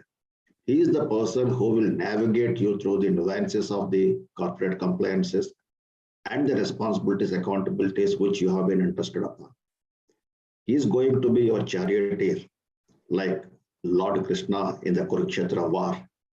If you want to negotiate yourself through the corporate compliances war, you can say company secretary is the best person for that. At the same point of time, I also say our own fraternity also that we have immense responsibility, and the what's called as the kind of recognition what has been given to our profession by the Companies Act 2013 is immense. I'm sure that you will agree with me that we are being respected now. It doesn't mean that earlier we are not respected, but now we have got the respect what we deserve. If we have to enhance our image, if we have to enhance the respect what we deserve much more than what is being given to us, we need to have good knowledge about not only the subject, but we have to go beyond that what is written there. That's why I always bring my corporate governance whenever I talk about the scriptures, and I also talk about our old nitis and smritis and mythological stories, because we have immense treasure. Unfortunately, over a period of time, whatever the invasions taken place on our land, they ensured that all these things have to be destroyed so that India can be conquered. Fortunately, for the past 2 decades, now all these things are being revived. In fact, let me tell you that honestly, before about 15, 20 years before, I myself was not knowing all these things. I read 1 or 2 articles, got some kind of an interest, and going deeper into that. That's why what I do is wherever I got an opportunity, I definitely tell them, kindly read Ayodhya Kanda of Ramayana if you want to learn good corporate governance principles. Read Shanti Parva of Mahabharata if you want to read good corporate governance principles. In Ayodhya Kanda, Rama taught to Bharat, and in Mahabharata, Bhishma taught to Yudhishthir, that is Dharmaraj. Similarly, I don't need to say about Chanakya's Arthashastra everything and anything about governance. right from your economy, right from your compliances, right from your what's called as everything a governance is, if you say it is there. But only thing is, in fact, at one point of time, ICSI has mooted the idea of creating a global governance structure. Why can't India take the lead for that? In fact, that point of time, I have also been consulted to be a member of that. But according to, it has not taken the shape it was supposed to take. I'm sure that ICSI might be working on that. Like at one point of time, we were the Vishwa Guru, and actually we have to again attain that position, and we have to give the code to the global arena. Not we have to copy somebody. That's what my view.